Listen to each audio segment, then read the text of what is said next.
আবে এই পেন্সিলটা কেমন জানি লাগছে, মনে হচ্ছে এটা জাদুর পেন্সিল। আবে ফেল করে আবার কিসের লেখাপড়া?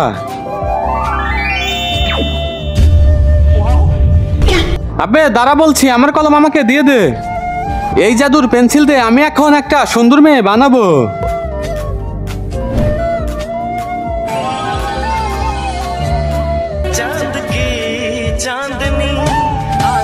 এটা ধর, আমার আর দরকার নেই। দাঁড়া ভাই, আমার জন্য একটা মেয়ে আঁকা দে। শালা মেয়ে পেয়ে বন্ধুকে ভুলে গেলি, এখন দেখবি তোর থেকেও সুন্দর মেয়ে আমি আঁকাবো। কিন্তু তার আগে কোনটা তোমার কাছে সব থেকে বেশি দামি, এক বস্তা টাকা নাকি মা বাবা? যদি মা বাবা হয় তাহলে ভিডিওটিতে লাইক করে চ্যানেলটি সাবস্ক্রাইব করে দিও। আর যদি লাইক সাবস্ক্রাইব না করো তাহলে আমি বুঝে নিব তুমি মা বাবাকে একটুও ভালোবাসো না।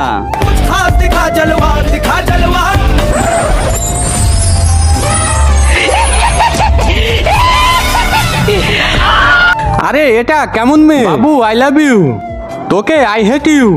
আবে কেউ আমাকে এই ডাইনি থেকে বাঁচা, কেউ রে বাঁচা।